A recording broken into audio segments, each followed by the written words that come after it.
Hey everybody, I think we're ready to get started. It's 9 a.m. sharp, so I think we can start with the session. Morning everybody, my name is Kevin Ramlou. Thank you very, very much for joining us today for our November 2020 Builder Forum series. Today we're focusing on heat pump best practices and airtightness. And the step code. Today's session is presented by us, the Green Buildings team here at the Township of Langley. Mikhail Harvolth of Informa Engineering and Einar Halbig from E3 Eco Group.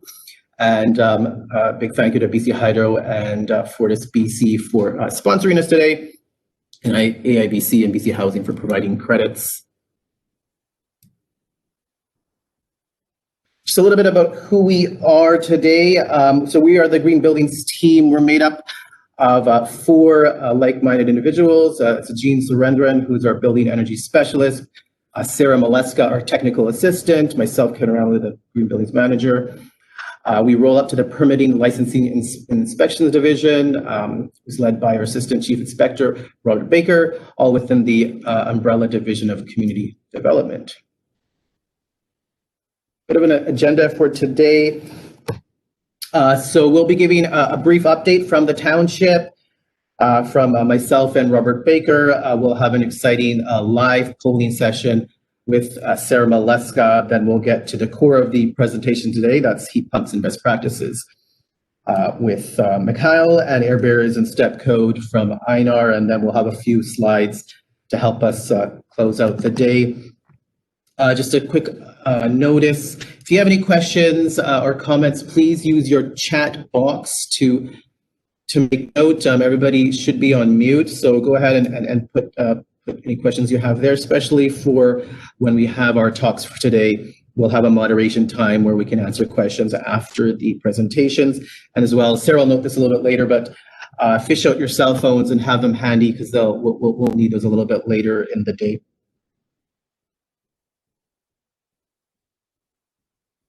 Now for some updates from the township. So the township is now for Part 9 applications. We are accepting Section F on the BC compliance form. That's it's a little bit later in the Part 9 compliance form. Primarily, this is going to help us get some metrics regarding GHGs and other relevant metrics to know what our baselines are and see where we want to go and help us inform policy for the modelers and those who hire them. The modeler already has this data. It's easy to fill out. It's not a lot of extra work. Reach out if you have any questions about that. Regarding Part 3, there's a brand new provincial form in beta testing, and we are accepting it as the Part 3 Energy Design Report. This is a wonderful report that simplifies the data submission process and review process, where typically our building energy modelers specialists will be reviewing data through a large report, try to look for relevant metrics. This report consolidates all of that information in one neat and tidy document, and the primary purpose of this is to make the review more efficient, as well as it clarifies mixed use reporting, where you'll have commercial and residential or what have you within the same building. And reach out anytime for any questions. So I want to highlight, it's in line with our talk today on heat pumps. The Home Performance Stakeholder Council is offering a really great and comprehensive training for heat pump and forced air installations, primarily for retrofit. It is a very comprehensive training. I think it's roughly between 30 and 40 hours. Currently, I want to focus on the word currently. It's free for contractors in BC. Currently, in the future, I can't guarantee that. It is an on-demand and online course, so register and take it at your leisure. In the future, this will be a program registered contractor requirement. And again, I can't note if that will be free when that happens. Register at the link below. So I'm going to pass it off to Robert Baker, our Assistant Chief Inspector, highlight a little bit of kind of where we were and where we're going.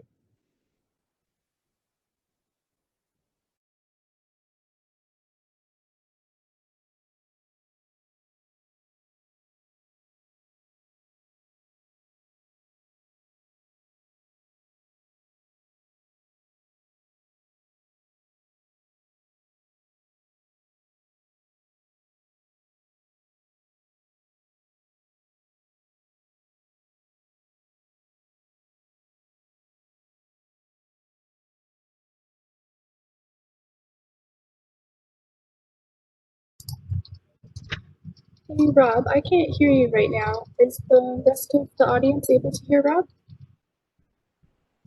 Mikhail, can you hear Rob? Give me a thumbs up or a thumbs down. No? Okay. So we can't hear Rob. Maybe he can use Kevin's screen there?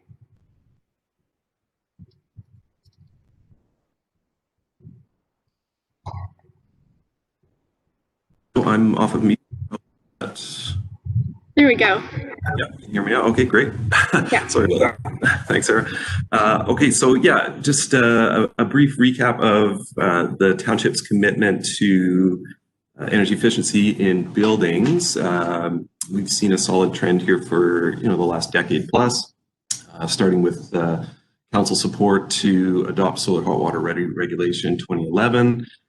But sort of the main movement we made was introduction of one of the region's first voluntary green building rebate programs. And that program was adopted in 2014. A few years before step code sort of was even in the realm of discussion. So townships had good industry support to try and encourage builders to build more energy efficient construction types since that time. So with those offerings for rebates and with the program designed to be voluntary in nature, we've definitely been trying to build industry capacity and have these more energy efficient buildings in Township of Langley. From there, it was formalized further 2018. We embarked on a fairly rigorous industry consultation process that was looking at creating a step code adoption model that was well suited to the building community in the township as far as building types, price points, those sort of things, and in line with the township's goals for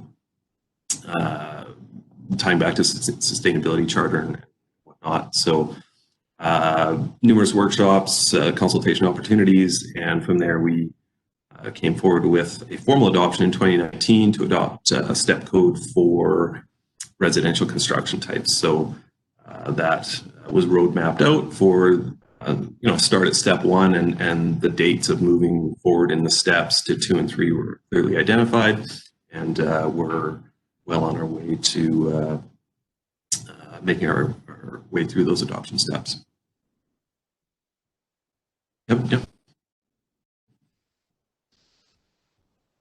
All right, so fast forwarding to current time frame, through late 2019 and 2020, we have formalized our process even further with creation of Green Buildings team, as Kevin had indicated there. So with Kevin, Sarah, and Ajeen in that group, we have much more sort of specialized focus on continuing to move forward with these initiatives rather than kind of historically it just sort of running off the corner of my desk. So obviously now with step code adopting further, we have this resource available for the building community and to, like I said, further the township's goals and commitments. For some significant sort of milestone projects that this audience may be interested in hearing about, there's been a lot of work with the Green Buildings team to partner with Clean BC as far as offering up some additional rebates, various systems and technologies in buildings. Kevin will talk about those later on in a slide. And then another significant project in 2020, we had a UBC scholar that was tasked to look at some different models for potential adoption of Part 3 building types other than residential for step code here at the township. So that's a significant project we're currently undertaking and looking to move towards adoption of Part 3 non-residential buildings in 2021. So stay tuned for that. We're going to have definitely some industry consultation opportunities, and we'll be reaching out and contacting people to get input. And again, the key focus here will be to try and come up with a model that best suits the building community in the township.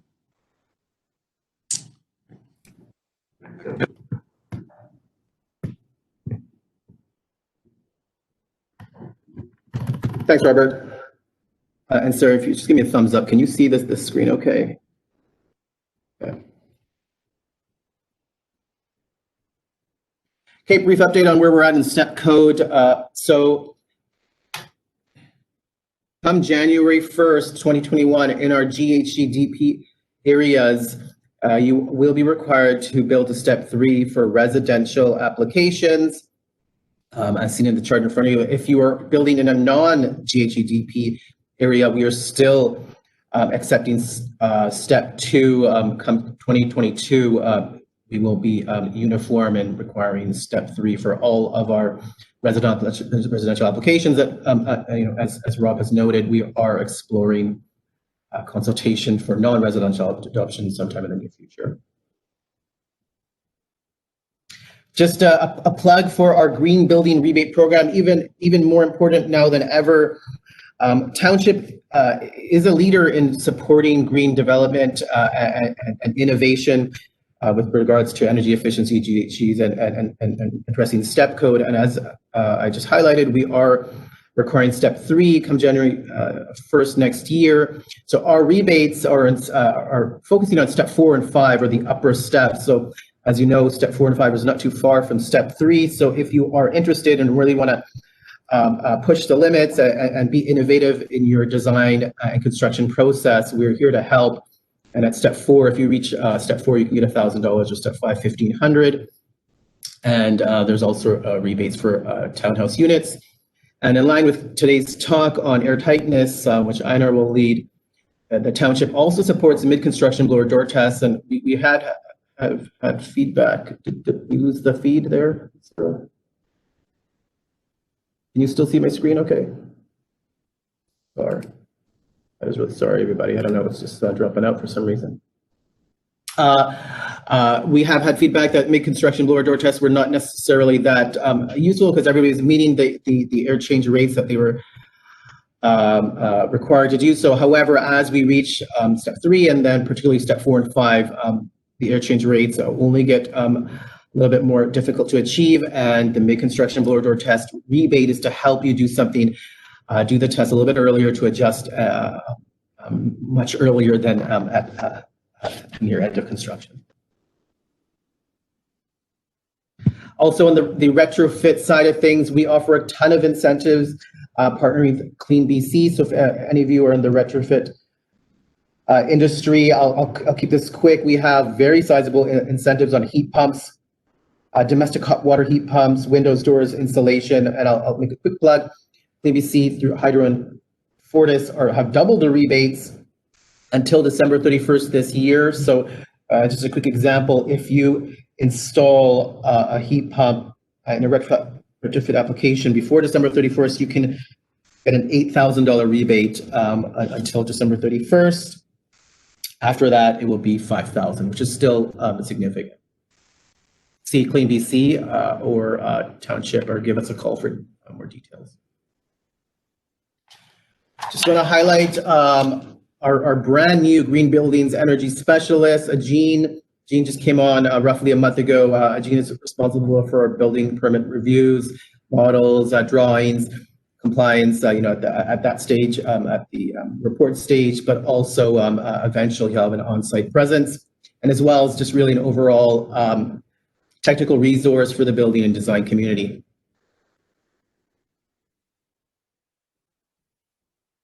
So I'm going to hand it off to Sarah Maleska to do our exciting live polling. Take it away, Sarah.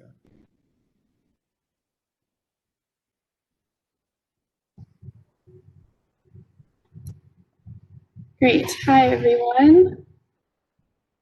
1 second. Kevin, can you give me the thumbs up if you can see my slide okay? Okay, great. So as Kevin said, my name is Sarah Maleska, and I'm the Green Buildings Technical Assistant here at the Township of Langley.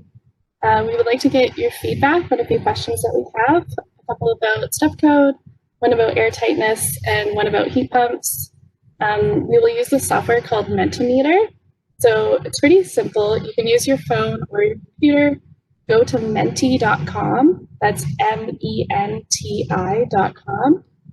and enter in the code here, 8878537. So that's 8878537. And Kevin, if you could moderate the chat for any issues. Oh, great. And yeah, it'll come up automatically. So once the results start slowing down, I'll change the slide.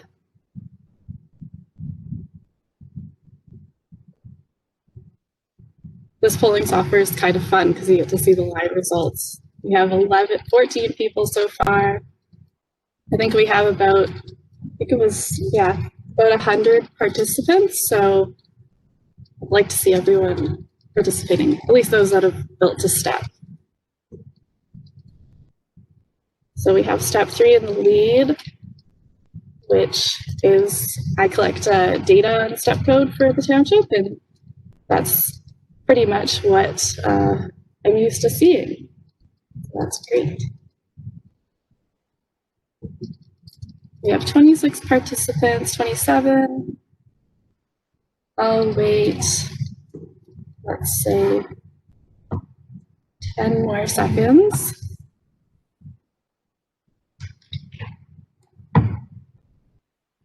We're at 30.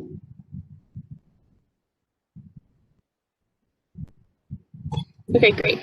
We have even more for step 3. So yeah, we have step 3 with 38%, step 1 with 21, 20, step 2 with 17. We have 35 participants, and that's probably about the amount of builders that we have.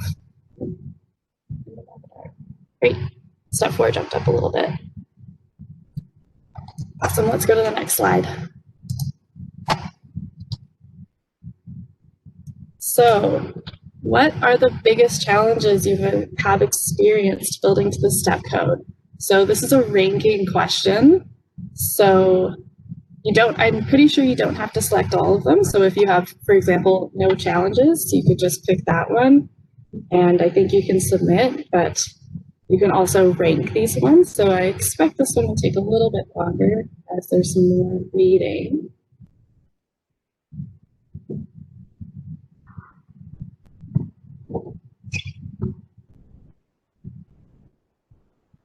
Great. Thank you for participating, everyone. This information will really help us.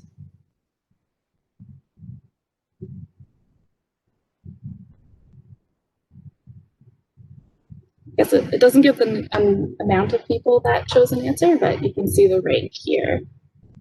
So that's super interesting.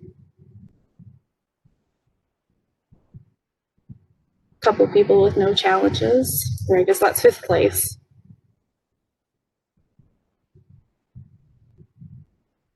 We have 20 people so far. I'd like to see it get up to 36 again. So let's see. I'll give you 30 more seconds.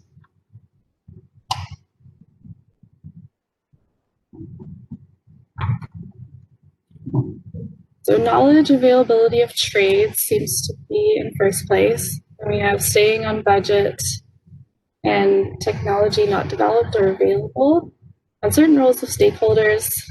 And then we have staying on schedule, and in 6th place, we have no challenges. So we have about 10 more seconds. 32 people participated.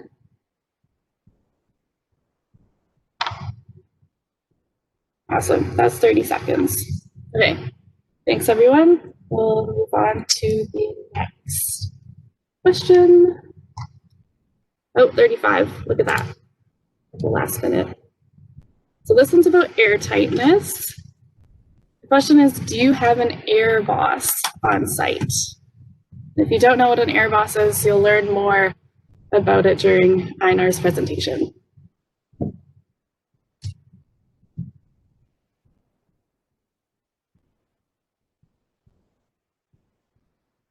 So it's a good thing we're having this webinar today because lots of people don't know what an air boss is. So hopefully by the end of this webinar, you will be an expert.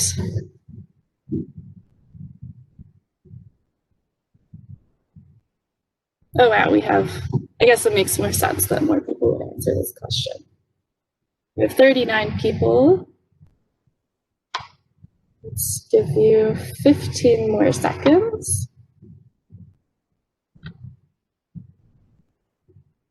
So yeah, lots of people don't know what an air boss is. And we have never, and sometimes most of the time and always.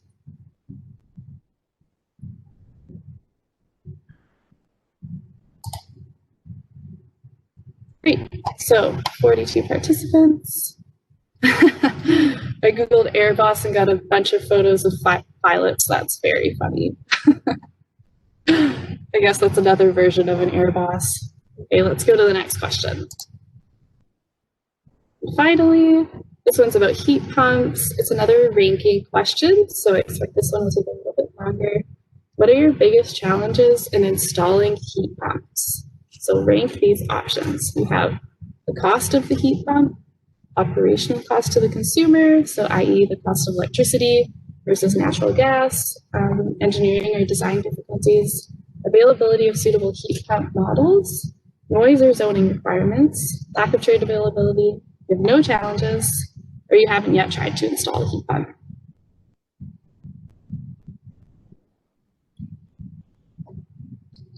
So we have no challenges, and cost of heat pump that seem to be switching back and forth. 20 responses so far.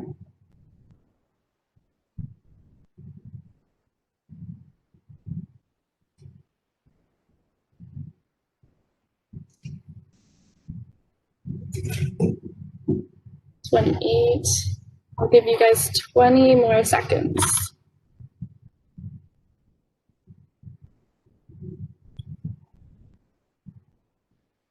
So we have 31 people participating. So cost of the heat pump is the biggest challenge. Operational cost, second biggest. Then we have no challenges. And then the availability of suitable heat pump models, engineering design or difficulties, haven't yet tried to install a heat pump, noise or zoning requirements, and lack of trade availability. So we have 35 participants. That concludes the end of the polling session. So thank you all for participating, and I will send it back to Kevin.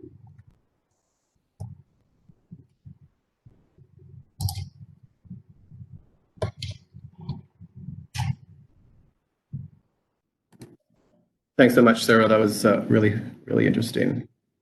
And thanks everybody for participating. That data is going to be really, really important to us, so how we shape our programs. Thanks again. So we're just about to get to the core of the talk today. So a quick introduction to our speakers. So Mikhail Horvath is a PEng and principal at Informa Engineering. He specializes in code compliance and design.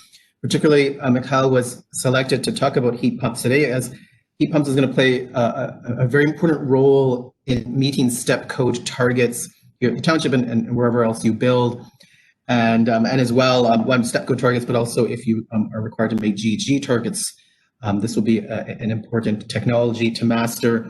And for those of you who have experience with heat pumps, either in retrofit or install or new construction, heat pumps can be really great, but there are consequences to either poor design or installation, and it's and many stakeholders are impacted. So we're starting today with kind of an entry-level course on heat pumps to help bridge that gap.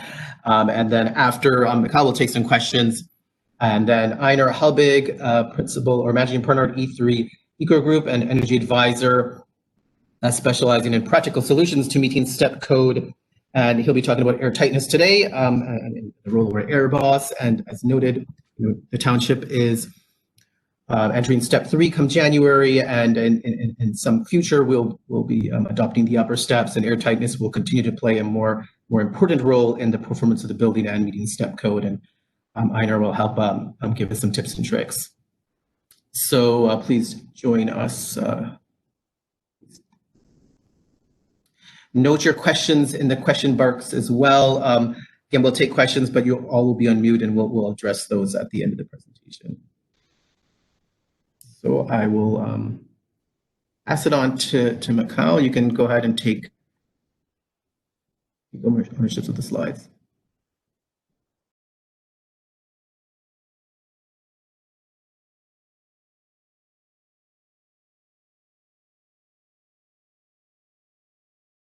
Okay, are you guys seeing my screen?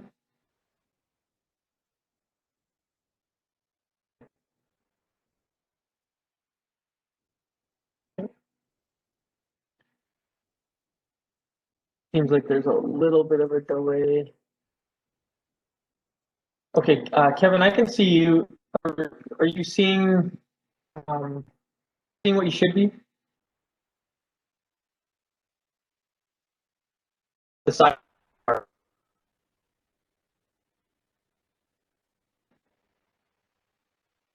My name is Mikhail Horvath with Informa Engineering. I've been asked here today to speak on heat pumps. Kind of a last minute audible. When I was discussing with the township what was going to be the nature of this presentation, what Kevin has said, heat pumps best practices. At the last second here, I've just adjusted the title. I think heat pumps 101 is probably a more representative title. So what's my background? So in 2016, I started Informa Engineering.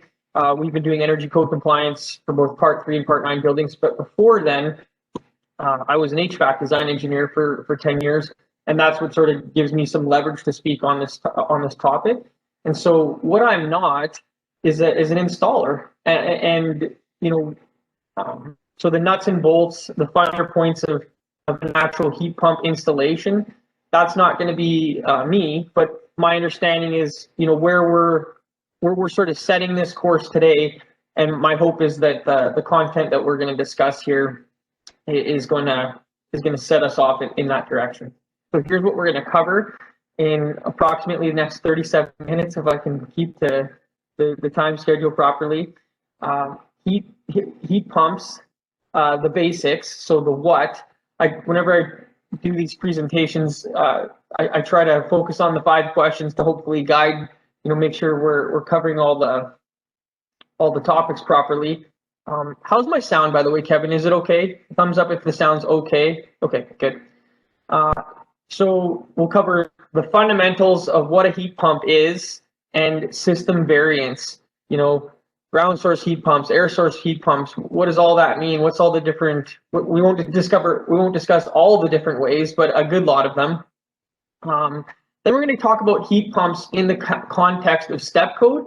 From the introductory minutes that we've had here, I mean, that is the landscape. That's sort of the impetus for why we're talking today. And so it's relevant to understand, where do heat pumps fit into that?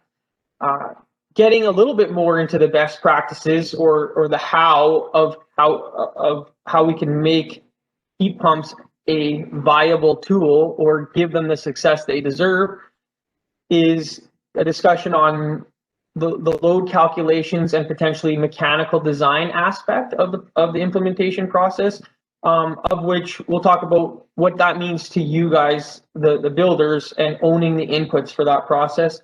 And then last, we'll sort of the last bit there, strengthening the case for the heat pump. That's really going to just be sort of a summary of the first 3 sections, with leaving with you some thoughts to think about. How can we make sure that it's a smooth ride for heat pumps, you know, despite some historical issues that have been there in the past? So we'll jump into the heat pump fundamentals and various iterations. I promise you this first slide is as technical as as it's going to be. I'm a believer that if you try to understand more than what you probably need to, then you're going to be in a pretty good position to explain what you ought to be able to explain. So this is a schematic of the guts of a heat pump.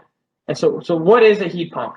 A heat pump is a machine that moves heat energy and can do so across the natural temperature gradient. So in nature, like when we heat up our house, heat only flows one way. It flows from your warm house to the cold outside. But through the miracle of engineering, we've got this machine that can move heat the other way. And we can also move heat both ways. So we can assist the movement of heat energy in line with the natural gradient, which is from warmer to colder, or we can move heat energy the other way from colder to hotter. And the difference, I would distinguish the difference between an air conditioning unit and a heat pump unit is in that it can do the process both ways. Because arguably an air conditioner is just a one-way heat pump, but we call it a heat pump when it can move heat energy in both directions. One of the most important terms, there are other relevant technical terms for heat pumps. I suspect you've probably heard this one, coefficient of performance. This is the key ratio that gives an indication of the heat pump's efficiency. And so what that is, that's a ratio of how much useful heat energy it moves from colder to hotter or hotter to colder, doesn't matter.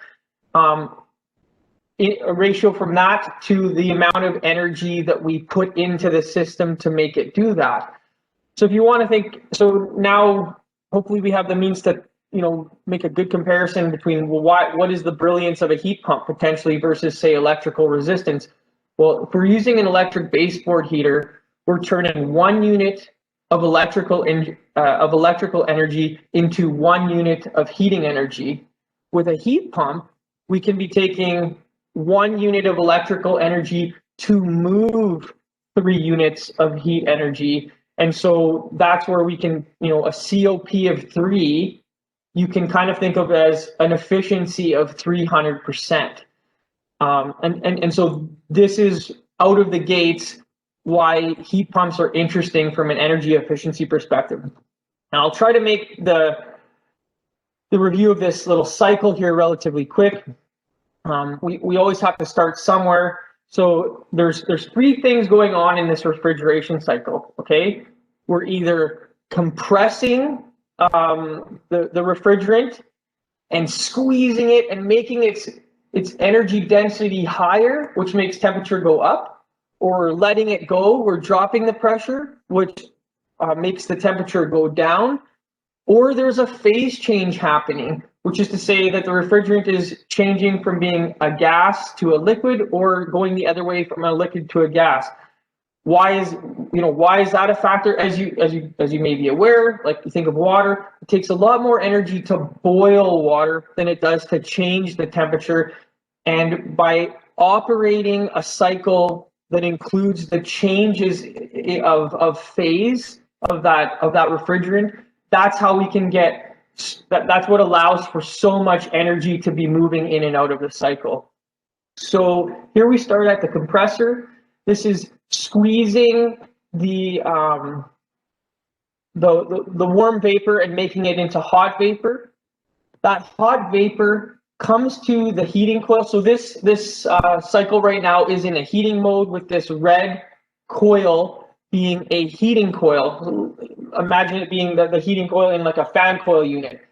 The room air, which is cooler, which is being blown across the coil by the distribution fan, is absorbing the heat from that hot gas, taking heat energy out of it, and that refrigerant goes through a phase change, drops down into being a hot liquid.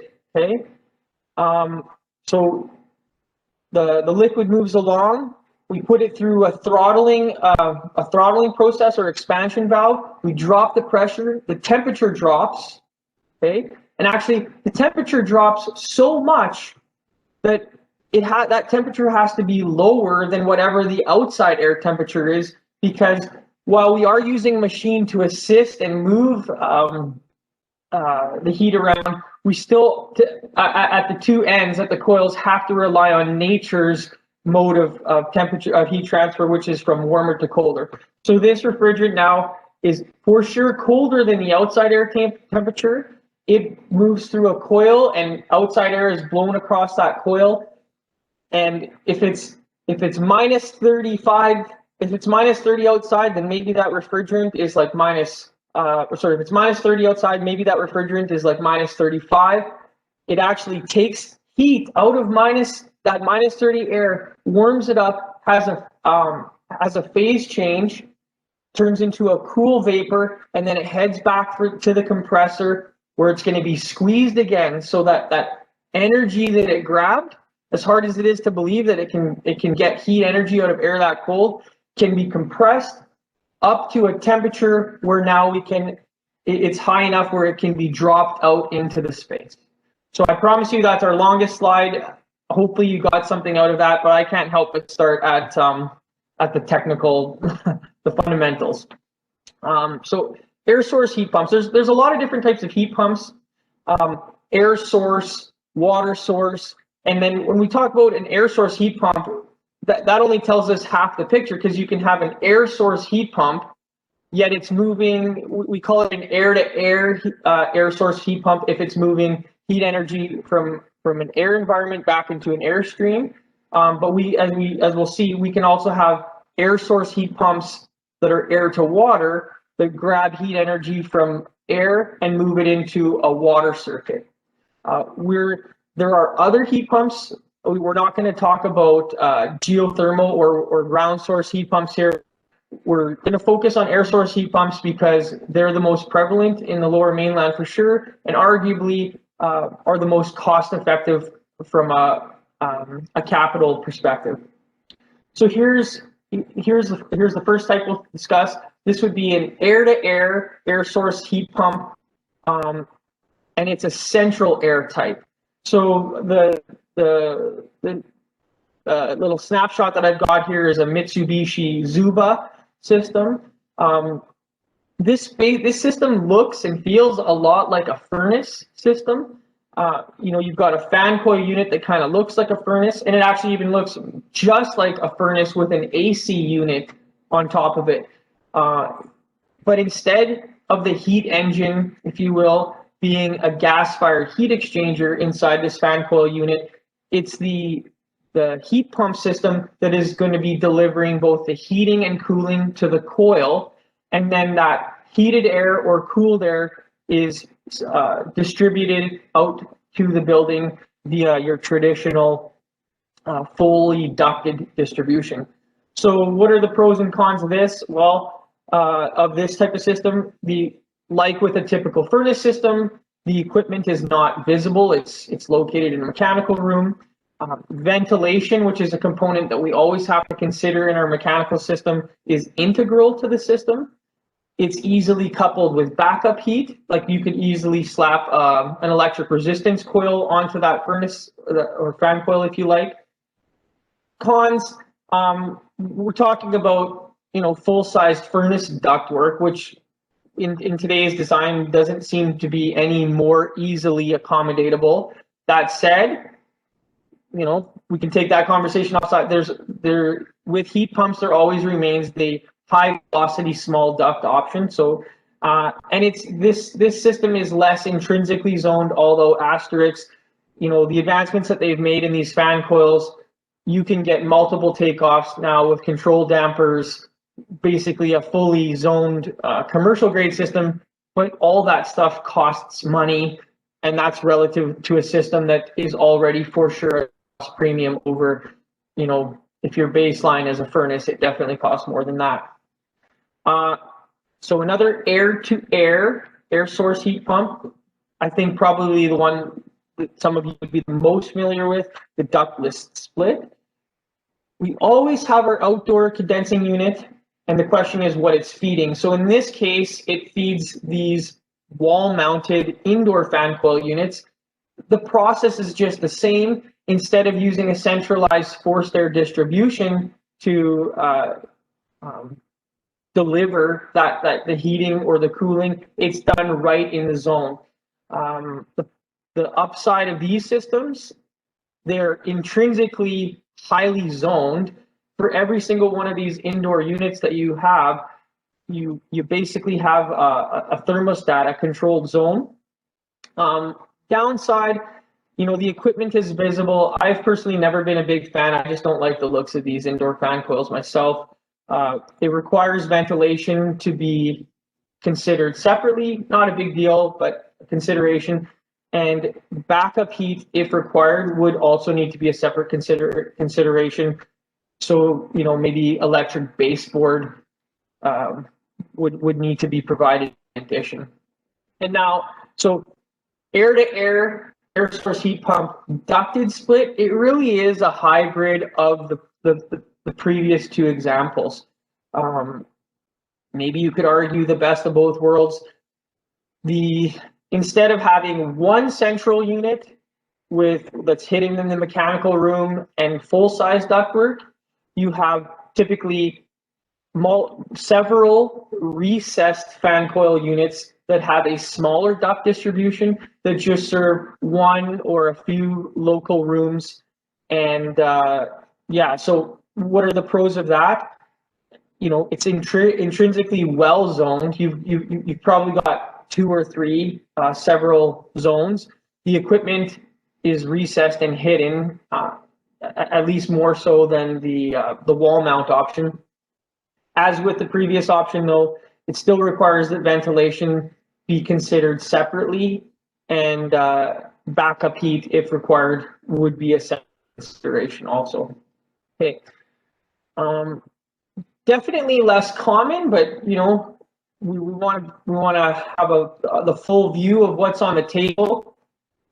So we're still talking about and exclusively are talking about air source heat pumps, but this system here is an air to water.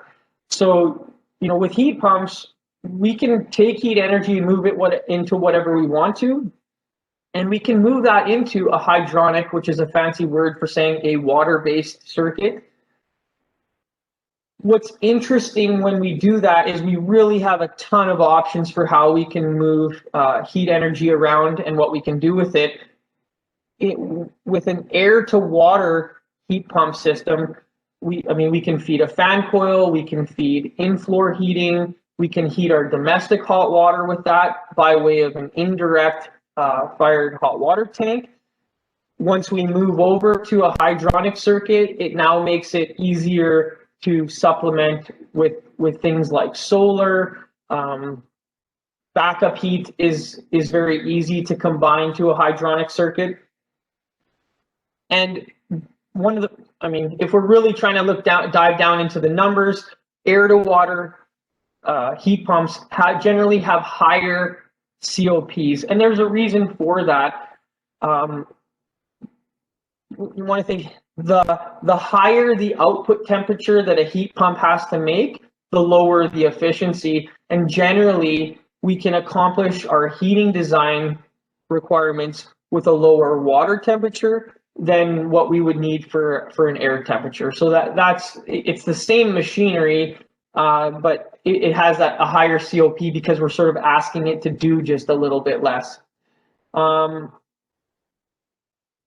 Okay, so I think I covered the pros there. The one con would be it's actually, after all the flexibility that we have, it's probably still less intrinsically zoned than the ductless split or the mini split. Ventilation is a separate consideration, but could be combined with any of those distribution methods. And with this one, with the other systems, with both the ductless and the mini ducted, depending on what kind of equipment you buy, you actually can have simultaneous heating and cooling. That's not going to be the case for this air to water system. Sounds still good, Kevin? We're good here? Yep. Hey, Mikhail. I have a question that is actually really pertinent to your last slide, so I thought I'd just ask you now. Yeah. What is the highest COP available that you know of from air to liquid heat pump? So okay, good question. So there's actually not one single static COP for a heat pump. When you look at heat pump data, it'll say what's the coefficient. The harder we make a heat pump work, the lower the coefficient of performance is. So to illustrate, if at -5, if we've got a Mitsubishi, we probably have -5, and we're trying to get just an air-to-air, we might have a COP of 2.5. When we're asking that same machine to take heat out at -30, it might be down as low as like 1.7. So there's sort of like it's like, what temperature are we talking about? But if we weren't, and the warmer it gets, the easier it is. But I think an air within the boundaries of like reasonable temperatures to measure, I think an air to water could be as high as 4, maybe even a little higher than 4. Yeah. Okay, thanks, Mikhail.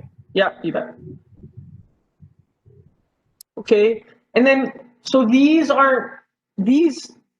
last slide of these equipment types, like we can think of these as package systems. So, but they're still heat pumps, and so it's worth a quick mention of what these are all about. These hot water heat pump hot water heaters. First on the left, we've got a sanding unit. That's an air to water heat pump. I think that I'm not sure if the literature for these guys actually allows you to use this in a similar way as what we were doing here, where you would use this tank as the sort of the heating battery to perhaps serve a hydronic circuit if you wanted to. But this first option here is really just this with nothing but a hot water tank on it. Okay, and if Sandin says it's okay to add a hydronic circuit onto it, maybe you can. These other two are okay. So in that case, in the first instance, the tank is inside the house and the condensing unit is outside the house. That's what makes that fundamentally different. And so the processes are split. In the case of these two, you've got the heat pump actually sitting right on top of the tank. And so this is kind of a new concept for Canada, not so much for the United States, and there's a reason for that. When we go to the one over here on the right-hand side, in Florida, where you've got an air conditioning load like all the time, and it's humid, get a hot water tank with one of these heat pumps on it, and, instead of rejecting your air conditioning load just to the outside, why not dehumidify your air a little bit and dump that sensible heat energy into your hot water tank? Well, that same logic doesn't really apply so much in Canada, right? We don't necessarily want to be taking heat energy out of our space only so that we can put more of it back into the space with our heating appliance. And so, I would suggest anybody who's looking at these really should be looking at either this sand-in split system, where like the heating systems that we've discussed, the heat pump is outside and it's moving the heat to the inside where the tank is, or where you're bringing the air to the heat pump on top of the hot water heater. I've seen some reports that say these things work okay, but I don't know if I buy it. All right, so pick between one of these two would be my suggestion. Okay, heat pumps and the BC Energy step code. Don't worry, we're not getting into a big long discourse on step code, but rather just a recap of which of the metrics the heat pumps influence. So here's our not so pretty looking revised table from the BC Free Codes website that's got all the 3 different criteria that we have to achieve to attain our various step code levels. Einar is going to be talking about this, that. The other two are performance requirements of building envelope, or sorry, building equipment and systems, and building envelope. Okay, and really, we're going to be, what we're going to see in a second here is that it's this middle column alone that is relevant to the use of heat pumps. So let's just take a quick look at this middle column. How to achieve the criteria for this middle column to get to step 3? Well, we need to either have an EnerGuide rating that is 20% lower than the reference house, or we need to attain a mechanical energy usage intensity, most often referred to as a MUI, from this table over here. Okay. And just a quick distinction, why are we not looking at TEDI? Well, if we read the definition for TEDI, in my language, that's basically saying, what are the raw heating loads, the raw heating energy and ventilation loads? So that doesn't change. That doesn't change regardless of, based on what kind of mechanical system you have. I think of the TEDI being sort of your raw loads, and your EnerGuide number or your MUI number being what happens when you run that through the HVAC system. If you're using a traditional system, that number will go through the process and get bigger, right? Because a furnace system is 95% efficient. So you got your raw loads, run it through the furnace, number goes up. But if we take those raw loads, those TEDI numbers, our building shell energy, and we run that through a heat pump, our mechanical energy consumption is actually lower than our TEDI energy consumption.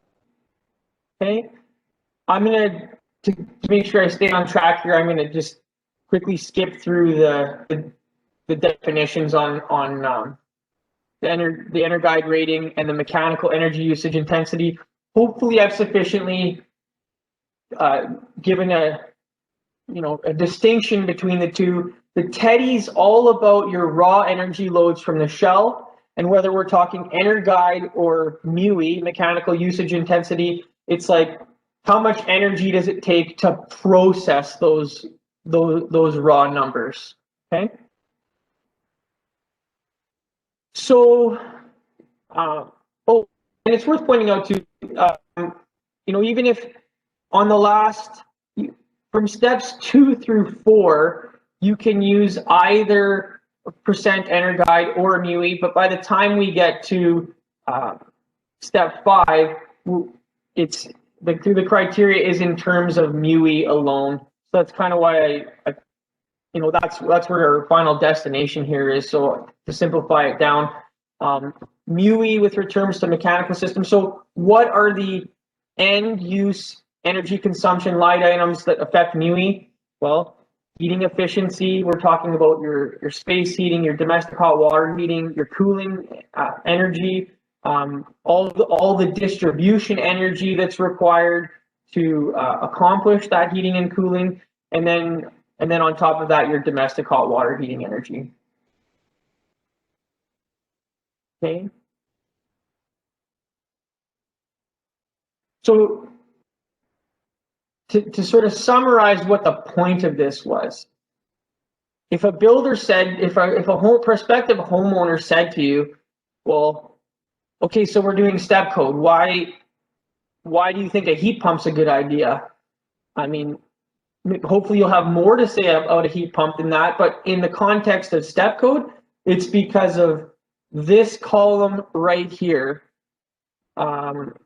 performance requirements of building equipment and systems, and heat pumps will definitely have a substantial impact on either your EnerGuide rating or your MUI metric, both of which are critical criteria and get more stringent, obviously, as we move up the steps. Okay, so hopefully now we know the what and the why. Now we're going to talk about the how. So load calculations and mechanical design. copy and paste off the internet. If you fail to plan, you are planning to fail. Everybody knows that one. Apparently, it was Benjamin Franklin that said it, but I think it's an appropriate quote here before we get into mechanical design. So, I've seen jurisdictions all over the map for what they require from their mechanical contractors. As a starting point, no matter what you're doing, even if it's your most basic system, which I would say a gas-fired furnace would be that, it still is always a worthwhile endeavor to do a room-by-room space load heating calculation. And that's as much or more true when it comes to heat pumps. So here I can give you at least one reason why.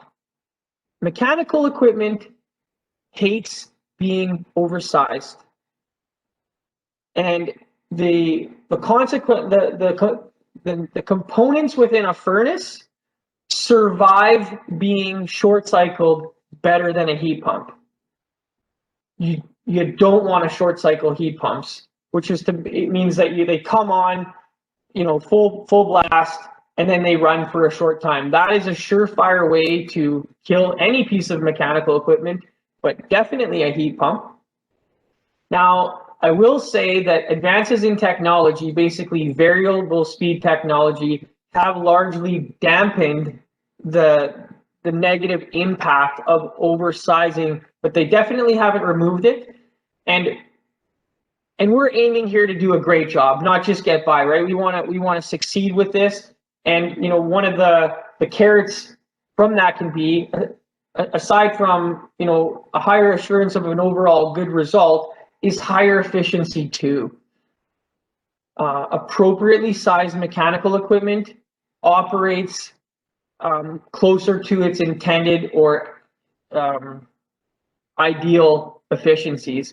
When you have inappropriately sized equipment, not only do you probably shorten the service life of it, you are probably not going to attain you will not attain the book values for the efficiencies, because all of those extra run times, that costs energy. Okay.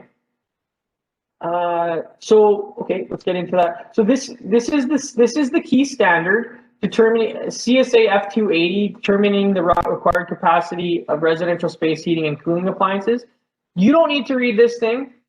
You just need to know that it exists. You don't need to fill out this form. You need to know that it exists, okay? And be confident enough to ask your mechanical contractor, have you done a heating load calculation? Can I see it? And all the better if the jurisdiction that you're working in is asking for it. But even if they aren't, you should. Okay. Hopefully we can get a little laugh on this slide here. Now, again, I'm not here saying that you need to be doing the heating load calculations, but you do need to own the inputs. The classic adage here is garbage in, garbage out. So what are some of the key parameters? Okay, as you can imagine, if we're going to do an accurate heating load calculation, for sure, whomever is doing that needs to have the right information about your building envelope assemblies. It's for them to take into account all the thermal bridging effects and such, but obviously you don't want him basing the loads on an R40 ceiling if you're doing an R60. You don't want him basing it on an R20 wall if you're doing an R25 wall. But the opaque assemblies are probably less important than the following two that I've noted for attention. That's your windows and airtightness assumption. Both those two components have probably the greatest impact on the heating load or the cooling load. And so, if there was two items that you were going to be intentional and accurate about, it's those two. And there's really no reason why you can't decide on a windows package, and this is all in process with the energy compliance scope that you have to go through anyways. So whoever's doing the load calculations, there's no reason why they can't have accurate window data. And sort of a nice tee up for the conversation that Einar is going to have here, an intentional air changes infiltration assumption into your design load. The way of the past was, well, it's for sure going to be less than a design peak load of 4.5 air changes, so I'll assume that. And what does that do? That inflates our design heating load number. And in the context of high performance buildings, that predestines us for oversized equipment. And we've already discussed the pitfalls of that. So I can't tell you what the right air change assumption is. You're obviously going to be shooting for a minimum target in the context of step code. But if you know that your house that you build to 1 air changes, then that's what you should be designing for. And yeah, so I think I've beat that point enough. Okay. You don't need to be able to do the calculations, but you should be in a position to verify that they have been done and conducted using the right information. Okay. So load calcs, great thing. I would say a must-have. Mechanical design, I don't know if I can quite call it a must-have, but it's a good to have. They're not the same thing though. Load calcs plus competent mechanical installer who's got the plan all up in his head, that's like a design, but that design's not on paper. I would just say nothing replaces the value of taking those load calcs and the knowledge of a competent contractor or designer, and then putting it on paper so that you can really, you're fully prepared for success. What I've got here, I mean, this is just a snippet of what, I mean, I think everybody here's seen drawings, but the reality is in the Part 9 residential sphere, probably not everybody's seen mechanical design drawings. And so what would mechanical drawings include? Well, they would at a bare minimum would have specifications for the key equipment. They would have the locations for the layout of the key equipment, and then certainly for like this is a suspended fin gradient in-floor heating system. I mean, things like that would be mapped out. Ductwork would be single line. It is the plan for how you intend to build it on paper. Now, what are the benefits of taking this approach? Well, there's several. You can hopefully do the heavy lifting of any major coordination beforehand, avoid things like nasty bulkheads. From a cost perspective is, if you have a mechanical design, you can put out for competitive bids and know that the contractors are all bidding on the same thing. And it's just that one level beyond load calculations, again, that should serve as a higher level of assurance of success. I mean, when we have to think things through all the way to the point of putting them on paper, that's leaving less to just be sorted out in the field. The process, this slide's probably not necessary. Mechanical design, if it takes place pre-building permit phase, if done rightly. Okay, and that's the right time to be doing it when we're sorting all the parameters out from an energy perspective. The point is, the design done right is front-ended. We don't want to be figuring the design out in the field, ideally. So not here. Okay, and one little plug here. While for most of you won't be in a Fortis service region that is a Fortis electricity, making it not so relevant for heat pumps. At present, Fortis has a pretty spectacular design offer where they're offering up to $6,000 in rebates to subsidize the cost of both envelope design and mechanical design for any house that's attaining at least a step 3 step code target. So that's pretty exciting. Okay, now moving towards the end here, we're going to kind of summarize, hopefully distill the messaging here. So strengthening the case for heat pumps. I would say the best way that we can do it is not overpromise and underdeliver, but promise. Make promises and then deliver on those promises. Honesty and success builds trust. So, you know, I'm running a little bit tight on time here, and don't worry, Kevin, I just got like 3 more slides left here. You know, one of the issues with heat pumps got sort of a bad rap, I think only in small part because the technology was still evolving. I think that it suffered in the past largely not from dishonesty. So I'm not trying to say honesty in opposed to dishonesty, but we can only be fully honest when we know the information that we need to, and we relay the facts. We don't relay, you know, inflated ideas of what the results are going to be. In Alberta, where I was doing my HVAC design, geothermal was touted and claimed and said, you know, oh yeah, you're going to save all of this energy, you're going to save all of this money, and it didn't happen. And probably geothermal will never come back to Alberta, and I'm not sure that it actually had a right place there. But the point is, the people that were selling it weren't lying. They would say, this is the look at the COP that we can get. It's going to save you energy. That's true. That was true. But what's the price differential between gas and electricity, right? If it's a factor of 3, then your heat pump system has to be performing at least a COP on annual of 3 just to break even with gas. And then, you know, were our assumptions about what the ground temperatures were going to be? Did we skimp on the borehole depth because we wanted to save on cost?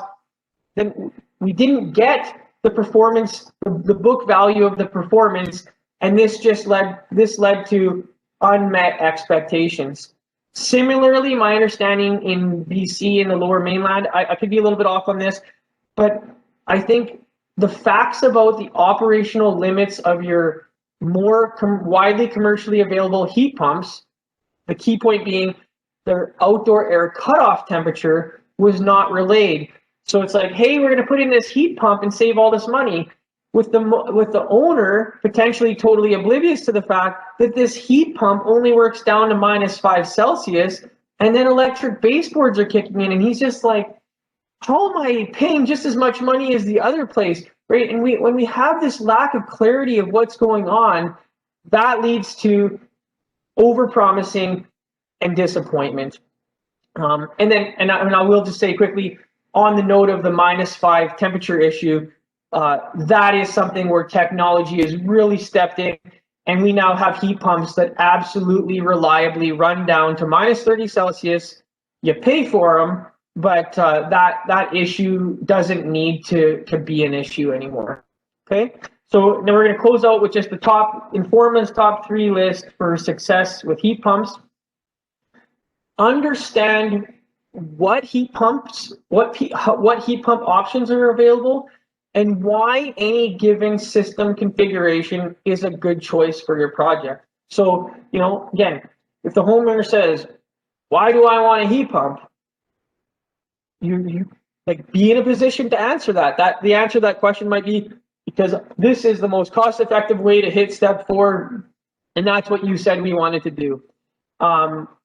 You know, why are we using this heat pump? Because you said you wanted good zone control, and this is the system to do it. So understand the what and the why. Number 2, understand the how of heat pumps. So knowing what their operational limitations are, knowing what their energy consumption is, making sure that we're not just regurgitating, you know, inflated claims that we've heard about them, so that you can give the homeowner the truth. Be in a position to answer questions like, well, what makes a heat pump so efficient? And will I save money? To which the answer might be, well, maybe. And then lastly, the number 1 tip to succeed is to plan to succeed. paramount in that process for sure is ensuring that a proper load calculation has been done. Going to the next level, consider obtaining a complete mechanical design, which is, by the way, like I said, great timing right now with the potentially with the offer that's being made available by Fortis. Employed skilled installing contractors. When I was writing this bullet, I was like, well, how am I going to say this to make it sound like I'm not like, good ones, bad ones? I don't want to, I'm not here to judge any contractors, but you can put yourself in a position to evaluate the abilities of the contractor by those first 2 points, knowing the why and the how. If your mechanical contractor has good answers to those questions, that's a good indicator that he's going to be a good guide to, or gal, to go ahead and do this installation for you. And then, you know what, actually a point I meant to emphasize previously, I wish I hadn't, because it's very, very, very important. Very, very, very important. So all of these things are great, but you personally, having done a little bit of research to make sure that you're not getting, a first generation equipment fresh off the line, you want a piece of equipment that's been proven, and as or more importantly, that is going to have ongoing technical and maintenance support moving forward. Like, we did a residential design for a rural place in Saskatchewan, and the guy wanted a heat pump, and I just was like, well, do you got any refrigeration technicians anywhere around here? He said no, and I'm like, I think maybe you should just stick with a gas-fired furnace. All of that to emphasize the point, you can have a great, no matter what system it is, eventually it's going to need a little bit of attention, and it's critical that you have assurances that attention is going to be available to the homeowner for both your benefit and theirs. And with that, that's the end of the presentation. Hopefully that was on point. Thanks so much, Mikhail. That was really, really great. I think for timing sake, and to ensure we can get everybody out here on time, I feel there's some great questions and comments in the chat box. I think we can take one, and we'll need to move on to Einar to give him the time to his topic. So I'll just I'll select one here. Jonathan asks an interesting question regarding domestic hot water and heat pumps, and he asks, can you couple a hot water tank to the air source heat pump or water source heat pump and create a hybrid? Can you couple the hot water tank? So if you have an air to water air source heat pump, you are taking heat energy from air and putting it into a water circuit, with which you can do whatever you want, whether send that heat energy to a fan coil or to a hot water tank. When I was referring to the sand, I think maybe what he's getting at here is when we looked at that sanding unit, that is an air to water heat pump that is intended to be sort of a standalone entity where all you're doing is making hot water for hot water consumption. There might be, well, it totally would be possible to, with interior piping integral to the tank or exterior from the tank, to be able to convey that heat energy to a heating system of sorts. But, before you ever go down the road of like custom building mechanical stuff, I would always be inclined to look if there's like a more packaged solution or something that's intended for that application. Yeah. Thanks so much, Mikhail. And just a note, so thanks, Mikhail, for highlighting about this new technology, the domestic hot water heat pumps. Just a note that we do offer incentives on that if anybody's interested in trialing these out for their developments. And as well, thanks again for highlighting the importance of F280 load calcs and how critical they are to successful operation. And as noted, the Home Performance Stakeholder Council has an excellent course that does focus a lot on successful design and load calculations for this technology. So take a look at that course if you want to learn more about that. Thanks again, Mikhail. And any other questions or comments we have in the chat box on Mikhail's presentation, we will address via email. So we will answer those, and within the next few days, you'll get a response speaking to those questions we haven't got to. Thanks again, Mikhail. So Einar, you can go ahead and load your slides up, and we'll get started.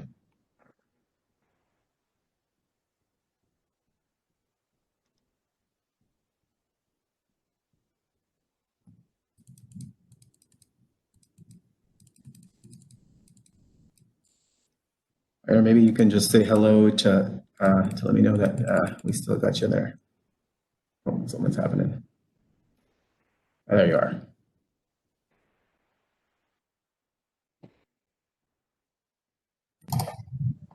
I can't hear you, Einar.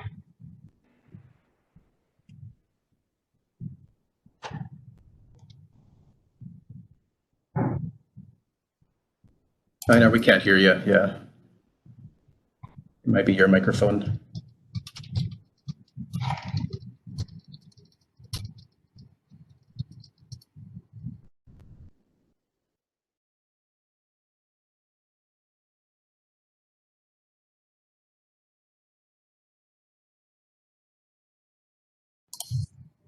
Does your laptop have a microphone? I guess if you unplug your headphones.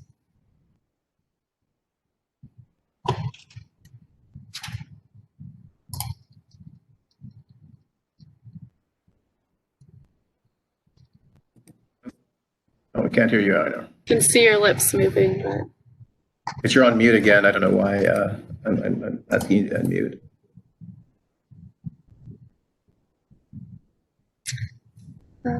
perhaps you can phone in. I can give you the dial-in info.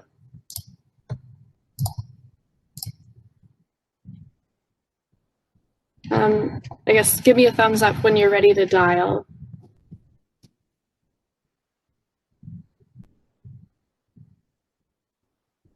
Okay, maybe while we're waiting for Einar to get his audio going, we can back to some questions or comments on Mikhail's presentation.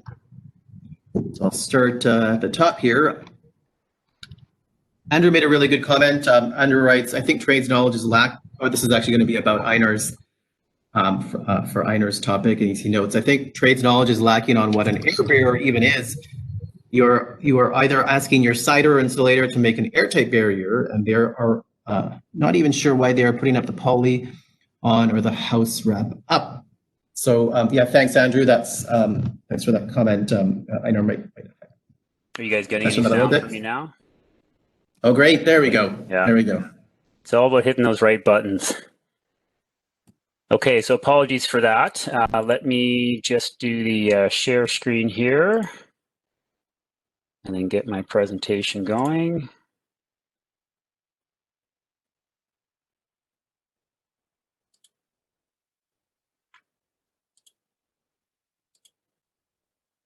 Okay, so if everything's worked proper, you should see just the first slide. I'm getting a thumbs up, so thank you, and you should be able to hear me, hopefully fairly well. I'm on the headset here.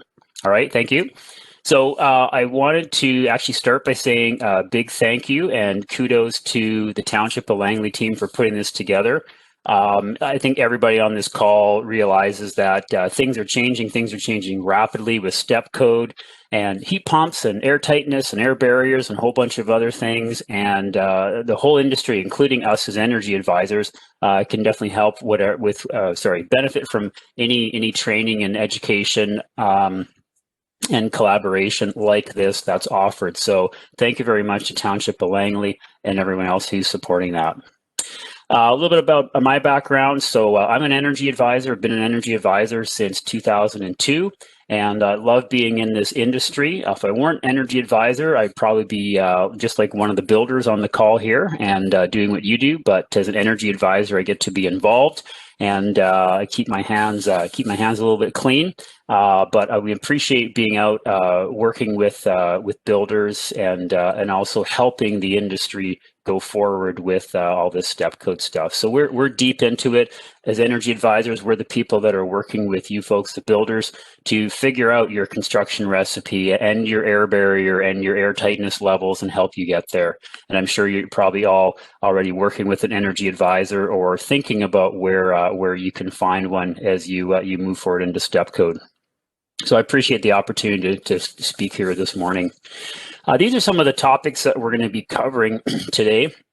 So with limited time, I had to try and be very careful about the focus of this. So we're going to cover these topics here today. A few slides about why airtight, and then basically what it is, what are air barrier systems, some different types of air barrier systems, the basic principles or premise of air barrier systems. And then when you get into actually designing and implementing an air barrier system, who's involved? What are the roles and responsibilities? How can we do it better? We'll talk a little bit about that air boss thing that came up with the polling question. That was a great question. Some comments on best practices moving forward, and then we'll have hopefully a few minutes at least for discussion. So here are my key takeaways. So I'm going to begin and end my presentation with this. And it's actually, it's a lot along the same lines of Mikhail's comment, which is if you're not planning to, if you fail to plan, you're planning to fail. So I'm going to suggest my key takeaways are the idea of be airtight on purpose. And here's my first one here. Recognize that step code requires airtightness testing, and there are levels of airtightness which must be met. This is a game changer in the industry. We've never had to meet airtightness levels before, according to the BC building code. But now with step code, it introduces these energy metrics, which we're going to talk a little bit about in a minute. And one of them is airtightness. You have to meet these particular airtightness levels. So that is a game changer, and it's a different paradigm. So how do you do that? Have a plan from the start, right? Have a plan for success. Which air barrier system are you going to use? And there are different options which might make more sense depending on the type and configuration, geometry of house you're going to be building. And then figure out how best to implement the details. And that doesn't just fall on the builder, it falls on the architect or the designer, it falls on the envelope engineer, it falls on the trades. There was a great polling question which showed that the trades, we're looking for help from the trades. And I think the question was something like, what are the biggest challenges, and the trades background. And we'll see that comes up definitely with airtightness as well. And so another key takeaway is share that knowledge with your trades and collaborate with them. It might start with you and trickle down to the trades, or it might come from one of your trades, but start to share knowledge and best practices. And don't forget to involve your energy advisor. We'll talk about mid-construction airtightness testing as a way to check on your progress of your air barrier system, as well as the mandatory airtightness at the end.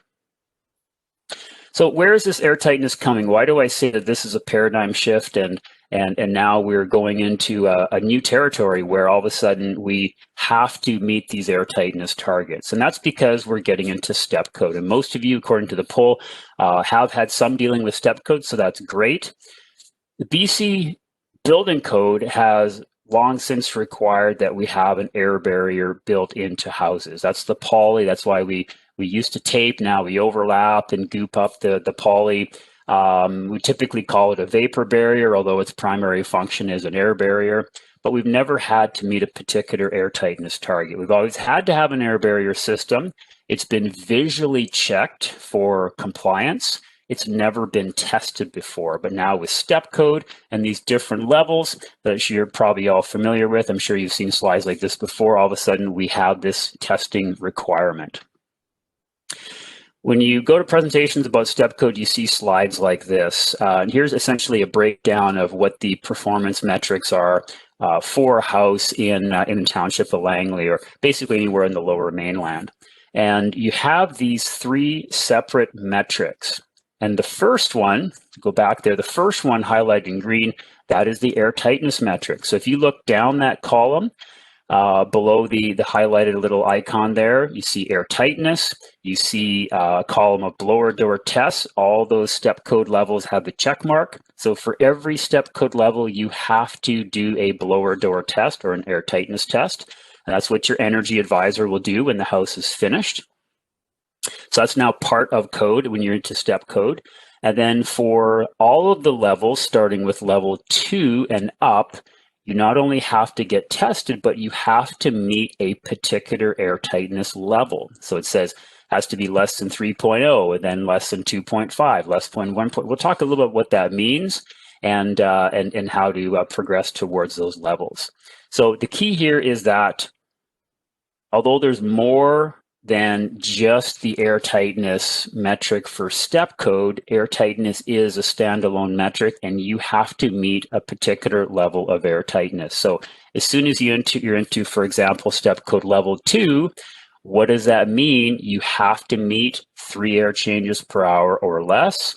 You have to meet your overall MUI or percent better than efficiency numbers, and you have to meet the TEDI number. You probably have some familiarity with all those. I just wanted to point out again that the airtightness is that you have to hit a particular value. And again, when you get to step 3 and then 4 and eventually step 5, you can see that airtightness number goes down. You're literally going to be expected to build a house that's 3 times tighter by the time we hit step code 5 than you have to hit with step code 2. Okay, where are we at with local municipality requirements? So it's already been explained. This is where the township of Langley is going to as of 2021. Step code level 2 will be required for all houses and townhouses, and step code level 3 if you're building in a development permit area.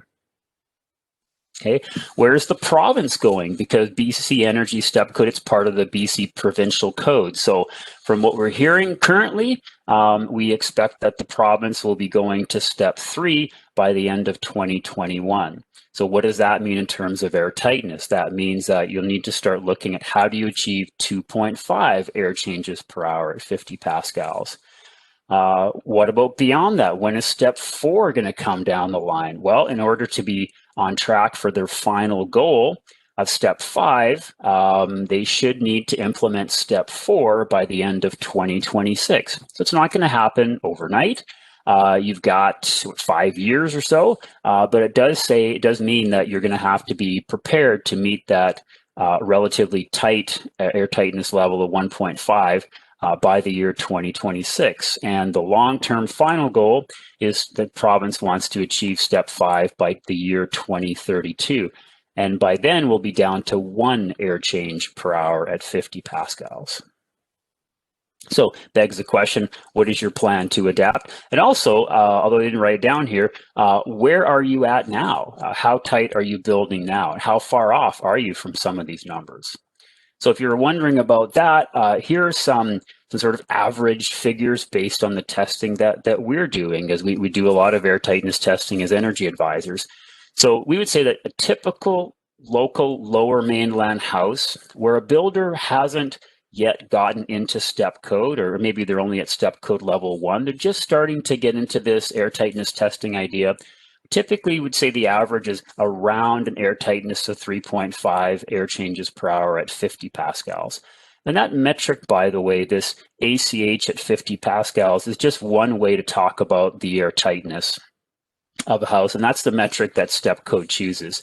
So as you can probably infer from the title, it's 3.5 exchanges of air per hour, but not under normal operating conditions. It's under quite a significant air pressure difference of 50 pascals. Your house would never normally experience 3.5 air changes per hour because it's not operating at 50 pascals. It's usually operating at 2 or 3 pascals. But so why do we use the at 50?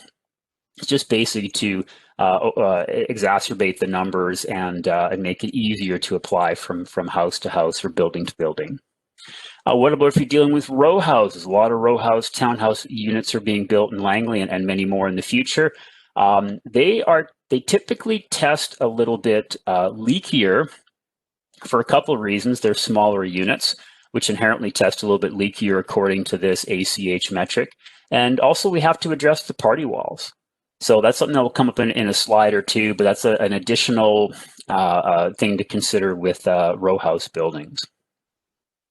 So what does that mean in the grand scheme of step code numbers? So if you're a typical builder and you're churning out houses that when you start getting them tested, they're around 3.5 air changes per hour. If you're doing row house units and you're finding just your normal practices pre-step code around 4 air changes per hour, those numbers aren't quite tight enough to meet step code level 2, which requires 3 air changes per hour.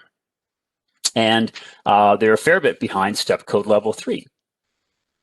Okay, so here's where you start to see a little bit of a disconnect. And the reason for that, I mean, we probably shouldn't actually be surprised because, again, we've never had to experience mandatory testing. So up until step code, builders and energy advisors and the whole industry have just been building in air barriers as best we can. They've been passing by visual inspections, and no one's actually been testing them unless you're going through some beyond code program like Built Green or Energy Star or something like that. So there's really no reason why we should know how to build really effective air barriers, and no reason why we should be building tighter than we happen to be at currently.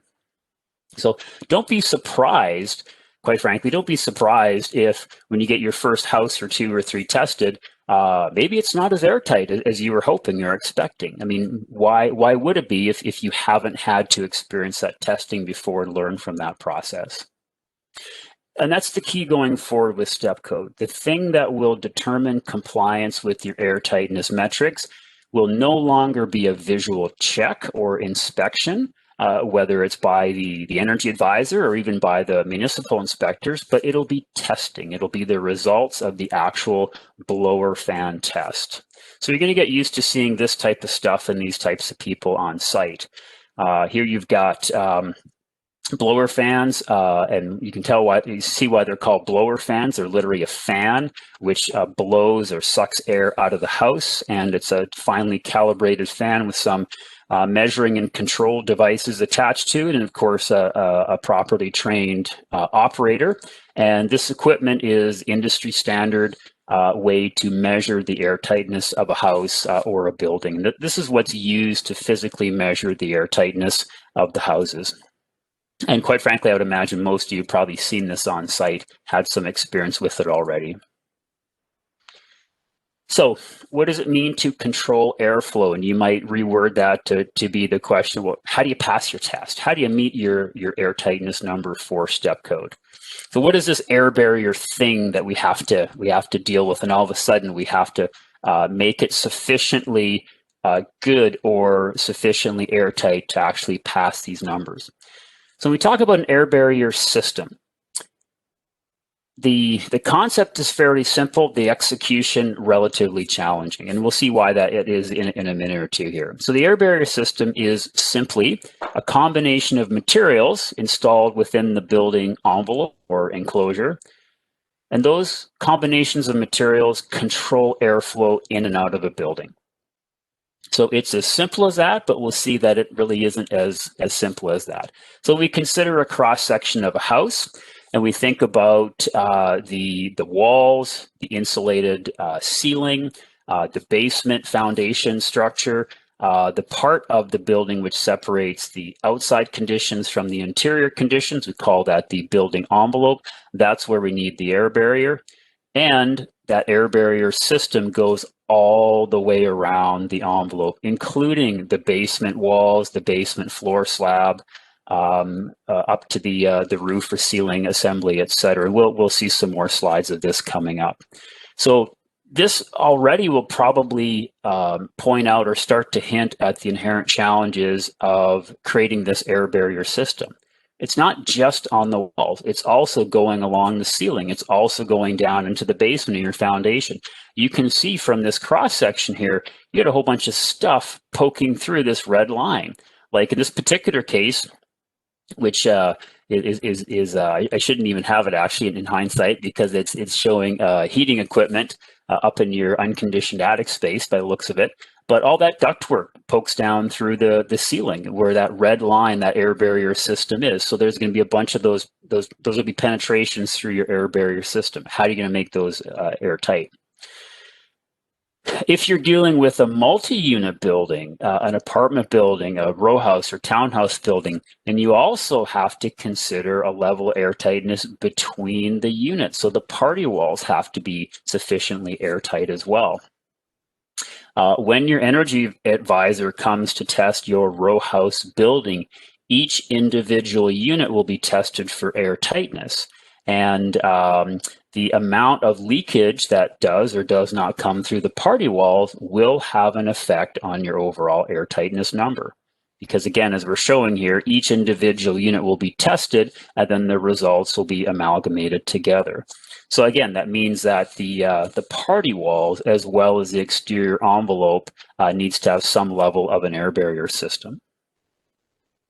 Okay, this testing is going to happen at the end of construction. So step code, the mandatory testing for step code, airtightness testing happens when your house is finished. That's when it's required. You can also choose to do mid-construction blower fan testing. We'll talk more about that in a bit.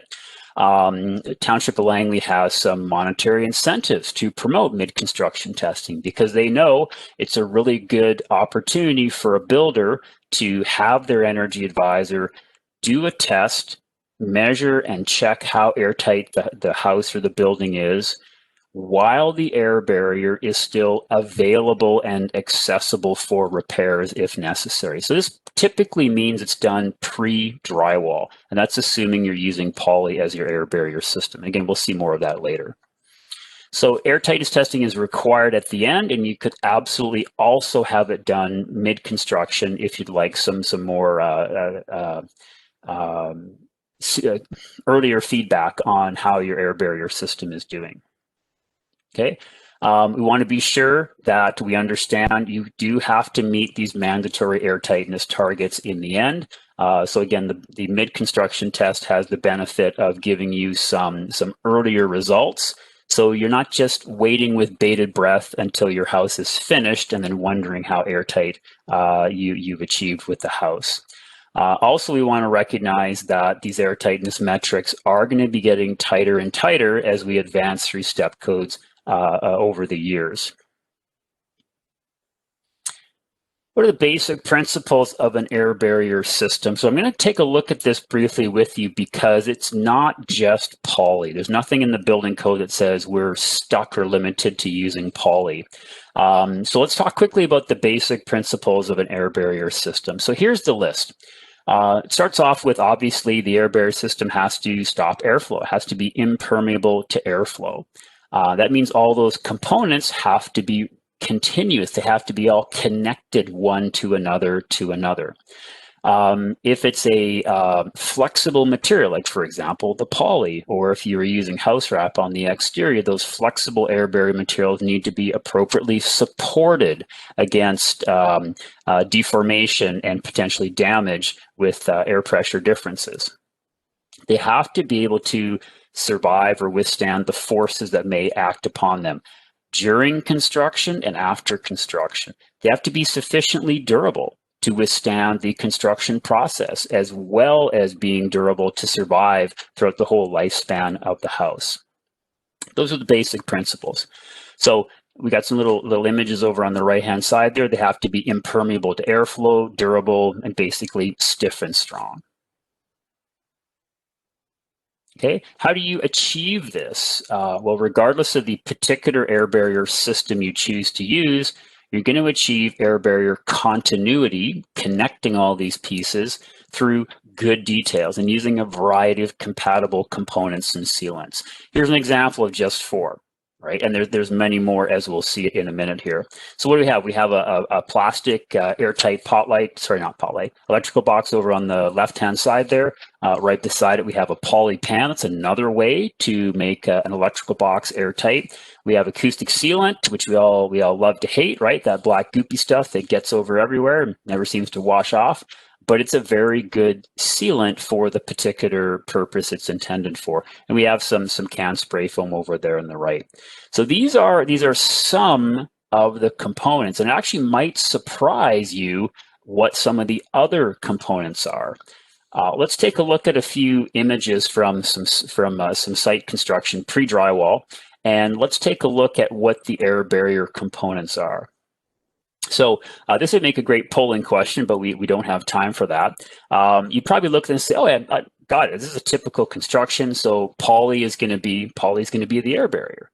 Okay, you're absolutely right. That's just one part of the air barrier system, one component. What else are the components of the air barrier system? Well, the acoustic sealant is part of it. What about the idea of the air barrier having to be supported? So that means the framing behind the acoustic sealant and what isn't added there yet, the drywall, those are also components of the air barrier system. Of course, you'd recognize that the location where the acoustic sealant is placed, it's right in line with the framing, because eventually that system is going to be rendered airtight. That seal is going to be made when the drywall comes in and squeezes the poly and the acoustic sealant between the drywall and the framing. So the framing and the drywall are actually part of the air barrier system in this particular picture here. If you look up in the rim joist area, you've got some pre-cut pieces of rigid foam insulation. Behind that plumbing drain line, you've got some rigid insulation, and the borders of it are sealed with canned spray foam. So the rigid foam, the spray foam, that's part of the air barrier system. Even the floor joists overhead here that penetrate into the rim joist area, those are parts of the air barrier system because the spray foam connects into that. The door is part of the air barrier system. The spray foam that's just above the door and the rod and caulk on the side of the door, those are parts of the air barrier system. The window over to the left there, that's part of the air barrier system. And I think that's about it for this particular picture. So you can see it's a lot more than just the poly. Okay. Some of these air barrier components, the insulator puts in. Some of them, the framer puts in.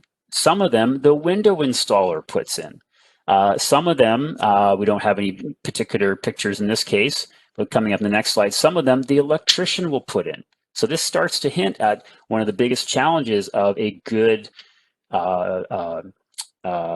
tight air barrier system is all these different trades are involved. Let's take a look at another example. So one thing I want to point out here is we have an exterior wall, insulated wall in the background, and then coming in from the left-hand side is an interior wall. And this is actually where the framer becomes part of the air barrier system, or part of one of the trades that supplies part of the air barrier system, because when that framer is framing up that interior wall, they know that they need to put a strip of poly pre-stripping behind that final stud, so that when the insulator comes along, potentially months later, they have that strip behind that final stud in the interior wall that allows them to make a continuous air barrier along the exterior wall. Here's a very, very typical picture of a airtight electrical box. It's just behind the poly now because, of course, the drywall hasn't been installed. But what you're seeing here is evidence that the electrician is part of the air barrier team, right? If the electrician isn't using the right or appropriate type of box, or if there isn't a specification to use the appropriate type of box, or if they're not sure how to use that box, if they're not cautious about how they install the wires through the foam gasket on the back of the box, then they could inadvertently leave a gap there.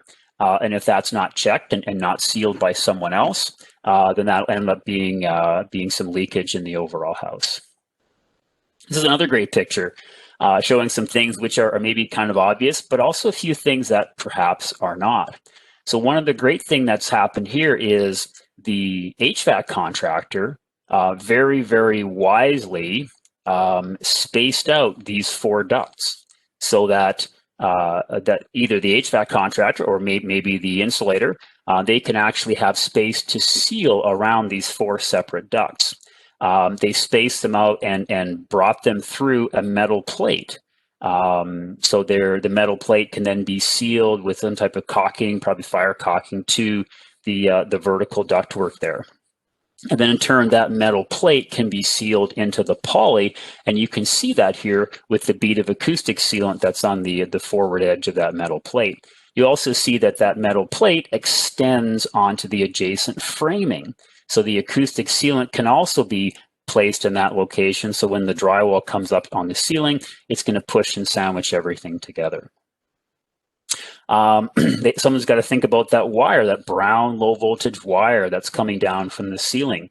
That's penetrating through the poly, and someone has to remember to seal that up as well. When you look through the poly, you can see the insulated ductwork running through the attic. Now that ductwork carries the ventilation air. And because that ductwork, as you can see, it penetrates through the air barrier system, that means the ductwork that is above the poly, you can see in the attic, all of that ductwork has now been rendered part of the air barrier system. So if that ductwork isn't sealed up very well, it's going to be a liability in terms of how airtight your house is. Now, all of this stuff, whether you can see it, whether you can ever find it or not, all of the leakage, wherever it is, it's going to be captured with the blower fan test. Okay, so again, whether you can find it or not, see it or not, whether you realize where the leakage is, nothing will escape the blower fan test, okay, because of the function of how it actually works. So it doesn't matter if, you know, it was really challenging for someone to physically get to the ductwork and seal it up. It doesn't matter if it's covered with some type of insulation. If that insulation isn't airtight, that leakage is going to show up and it's going to count against you in the test. So there's a few pictures here which all follow the same basic principles, but starts to lead to my main message, which is some of the challenges of installing that air barrier system. Different materials, different trades, how does it all come together? Here's another really interesting one. So this is a typical townhouse. This is the main floor of a townhouse. So the kitchen, living room, dining room area. And there is, as is also typical, there's a garage space underneath. So what that means is this floor, this subfloor that you're looking at, this is literally part of the air barrier system, separating the conditioned living space above the garage from the unconditioned space in the garage. That means whatever penetrations come up through this plywood subfloor need to be air sealed. Of course, they need to be sealed for other reasons as well, but you can see some of the penetrations here. You've got some electrical wires coming up through them. You've got some plumbing plumbing pipes coming through. You got some drain lines coming through. Depending on how the townhouse is going to be heated, maybe there's some ductwork coming through. So those penetrations have to be, all the trades need to realize those are penetrating through the air barrier system in this particular type of construction, and that has to be dealt with appropriately. Okay, there are different types of air barrier systems. Here's just 4 examples. There's many more. You may have heard of some of these before. One is airtight drywall. You can literally use the drywall itself as an air barrier material. Okay, some builders do that. Not very many locally, but some do. You can use exterior rigid foam insulation as an air barrier system. There's an example there with that pink foam on the outside. And you get some benefits of, of course, the value of having R value on the outside of your framing, less thermal bridging, etc. There's our local standard of using polyethylene sheeting on the inside. Okay, nothing inherently wrong with that. We do, in most cases, need to tighten up our details, understand our details a bit better in order to make it a more airtight system. You could also put your air barrier on the outside of the house, not only with the rigid foam insulation, but if you were to use house wrap, Tyvek, Typar, something like that, and seal it up appropriately, you could use that material as an air barrier system on the outside of your house. And there are others as well. This is just pointing out the idea that you're not limited to just poly. Maybe you would choose to use a different system that might be easier for you to do a good job of based on a particular design of house. Okay, we've touched on this list I'm going to show you in a second here of challenges of the air barrier system. Again, what you're probably getting the idea, which is the main message I wanted to point out today, is the idea of an air barrier system is relatively simple, the execution quite challenging. So we're starting to see there's no single air barrier trade.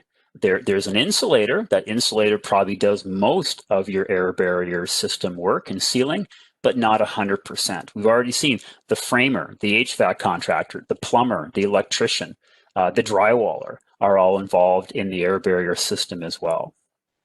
So portions of the air barrier materials, they're installed by different trades. And it begs the question, how aware, what's the level of understanding these trades have of their role and their importance in making this overall air barrier system sufficiently airtight? There's definitely a lack, in my opinion, I think most people would agree, of good or sufficient drawing details. And what's happening right now is the industry is kind of scrambling. We're working on it. We work with some envelope engineers, some architects, to get that up to speed and just have some good and sufficient drawing details, so the trades can see, oh, okay, I see you want me to do this. Of course, it helps with specs and tender packages as well. Good site instruction is important as well, and that's all based on a good understanding of things. So the trades need to have more opportunity to understand more about what should be done, and also, and the fourth point here talks about it, what shouldn't be done. There's huge opportunity for anybody on site, tradespeople. They're typically the main people there in the building all day long, to unwittingly damage the air barrier because they don't maybe realize that this is part of the air barrier, or it's important for this component to remain sealed up. So maybe something has to get changed or replaced or resized or added after the fact. No problem. But if tradespeople aren't even aware that this item is going through the air barrier system because nobody ever talked to them about it, they're not going to realize that they do actually have to replace or redo or add that sealant.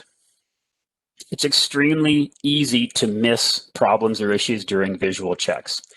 We try as best we can, and we're continually surprised on how challenging it is to go through a house, a building, and visually try and look for any issues compared to what the results of the blower fan test are. So we typically use them in combination. And this also speaks again to the mid-construction blower fan test. It's a fantastic tool, fantastic way to start to see what particular issues might have been missed the first time around. So given all those challenges, and there's a whole bunch there, despite those challenges, we still need to meet the airtightness target. Okay, so best practice. This is probably the biggest takeaway point I would suggest you try and get out of this. Apply the ideas of integrated design process to your air barrier system. What is IDP? IDP is the idea of tightening up a more comprehensive, a more collaborative, involved design process so you can actually execute these higher performance buildings. And this particular aspect, we're talking about higher performance airtightness systems. So this is where we start to think about how do we involve the different trades? How do we have a better plan, essentially? Okay. There's a number of people involved with this, okay, starting with the architect. Also, your envelope engineer, if there's an envelope engineer involved, your site superintendent, which could also be your air boss, or perhaps the air boss is a second designation. Somebody who's on site day in, day out, and there to check on the work. They understand the air barrier principles. They understand the particular air barrier system for this particular house. They're dealing with the trades, talking with the trades, checking the work. Any issues that come up, they can discuss it with the architect or the envelope engineer and come up with a solution. Okay, the energy advisor is there as well in terms of a resource to help. When we talk about better details, here's an example of sort of best practice. And it's really pretty simple, but we're just only starting to see some of this happening on drawing. So what do we see here? Two things. We see best practice will be showing what the materials are, what the air barrier materials are. So you can look at this drawing here and you see 6 mil poly air vapor barrier. That's detailed. Caulking is detailed. Not only where that caulking should go, but the fact that it is caulking. There's a separate item there for acoustic caulking or acoustic sealant. So trades, looking at this in terms of instruction, in terms of pricing out the job, they can say, okay, I understand exactly what materials should be involved and where they should go. Also, what can be added to this is the air barrier system. How do all these materials combine into a comprehensive and cohesive air barrier system? And that can be shown with something like this, a dashed red line. And it basically shows that the air barrier system goes through from top to bottom, the poly into the acoustic sealant, which gets compressed by the drywall against the sill plate, through the sill plate into the caulking between the top plate and the bottom plate, into the bottom plate, into the caulking, down to the subfloor, through the subfloor, and into that R32 2-pound closed cell spray foam where it continues down through the rim joist. That's the type of detail that we talk about when we're looking for a comprehensive air barrier system. Not just the individual components, but how they all tie together. In larger picture, we will start to see things like this on drawings. In fact, Township of Langley, I'm pretty sure Township of Langley already requires that there are air barrier details and the indication of the air barrier system on the drawings. So we should start to see things like this. And maybe it's a dashed red line going all the way around the envelope, showing this is the location of the air barrier system. Same thing in cross section. Depending on what air barrier system you're using, it can be literally shown right on the drawings so that the entire construction team is all on board with what and where is that air barrier system. We already talked about all the different trades involved, and they all have a very important role on either helping to make the air barrier system tight, or if they're not sure about things, perhaps inadvertently or unwittingly reducing the effectiveness of the air barrier system, causing some problem or issue with it. Okay. I'm just going to jump in real quick here, just for a quick time check. So sure. We're closing in on 11 o'clock. I think Einar has a few more slides, and there's a couple more notes I want to make after the presentation. So sure. If for those who do need to leave at 11 o'clock, we're not going to be deeply offended if you log out. If you can stick around for roughly no more than 5 more minutes after 11, I think we should be able to get most of this. Is that, you think, Einar, you could? Yeah, absolutely. Yeah, thanks for that. I was checking on the time here, so I know we're getting very close. So, okay, so I'll let Einar go ahead, but if you got to leave at 11, that's okay. And for those who will be leaving, we will have this full recording available shortly, probably early next week, available to everybody. And we probably won't be able to get to the questions here for Einar in the chat, but we will answer these and discuss these, and these will be distributed to everybody who's attended. Very good. Thanks, Kevin. There are a lot of resources involved. So again, Township of Langley literally has money available to support mid-construction testing. There are courses that the Canadian Home Building Association has available. A lot of you may have taken already the Building Science for New Homes course. We talk extensively about air barrier systems. BCIT has courses. BC Housing has free guidelines that you can download. Here's a couple examples of some of them, including here you have on the lower right, Illustrated Guide to Achieving Airtight Buildings. Very, very good resource. These are the types of things that will walk you as a builder or as a sub-trade through the different steps to make different details, different construction details airtight using different materials. We talked about one of the resources, mid-construction airtightness test. This is essentially what it looks like. So you have your energy advisor here over on the left. Note that the building hasn't been drywalled yet. So the air barrier is still available for testing and for checking. And when we're running the fan over on the right here, the energy advisor can literally go around and help you, the builder, you, the subtrade, locate points of air leakage. And you can see, it's like bench testing your house for airtightness or site testing for airtightness. You'll literally feel where air is coming through if there is a leak, and you will feel no air coming through where you render something sufficiently airtight. It's a very, very good way to get some mid-construction feedback on your practices. Leverage your energy advisor, right? They should know a lot about air barrier systems, different options, different ways of detailing things, of course, testing.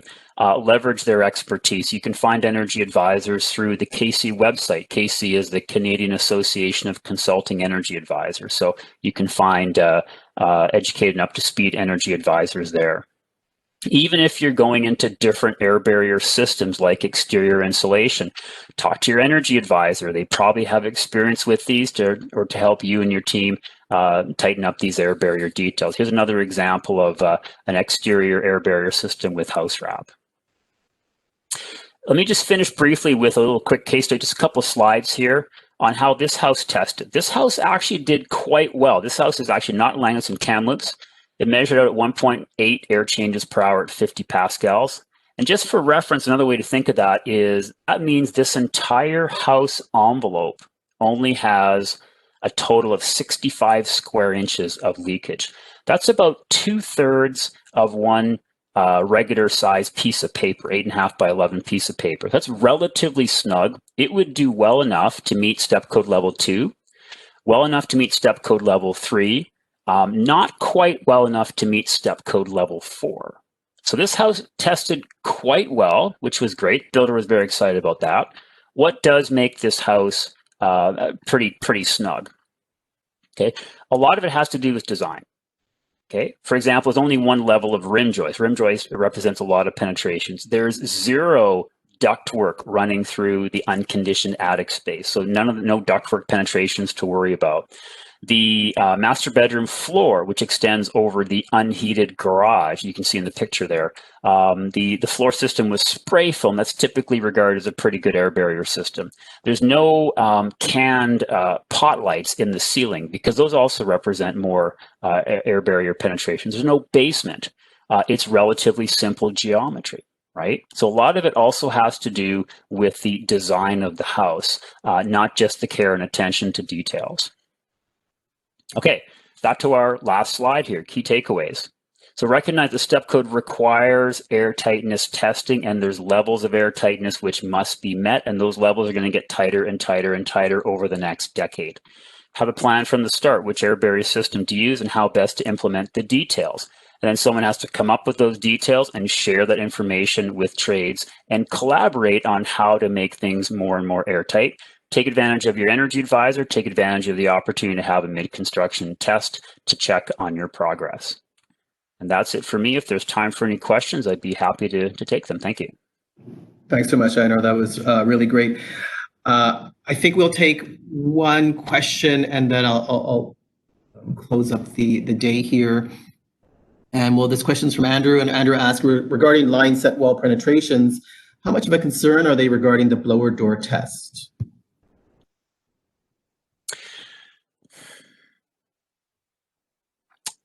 On one hand, they're just one penetration, but of course, it's like anything else. The answer is it depends on how well sealed up they are. It's one of those things where if you consider a list of items, you need to have a plan for those details. Again, it can be very simple. At least it's a relatively small penetration. It is relatively easy to seal it up. It would be ideal to run that line set through some type of blocking or framing, in my opinion, so that the penetration can then be sealed up and integrated into the rest of the air barrier system. So definitely something to consider. It doesn't need to be a real problem as long as you have a plan to deal with it.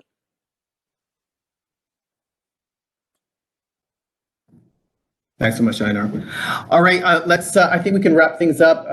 That was really great, Einar. Thanks for those great slides, and thank you for wrapping up your slide deck. I'll share a few key takeaways from Mikhail's presentation. Heat pumps are going to be a really important component of meeting step code, particularly your upper steps.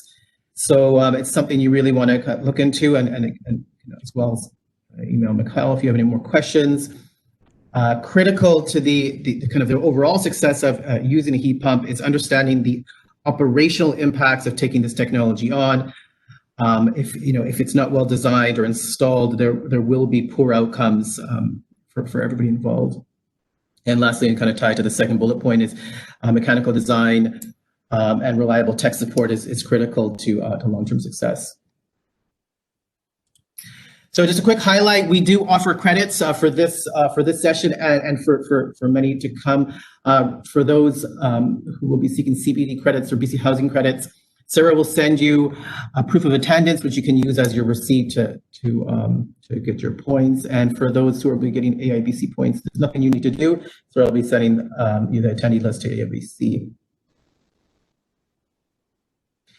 The Builder Forum series intends to be an ongoing process. We're here to go through this journey with you. So this is a road together. So we expect our next session to be coming sometime in January or February.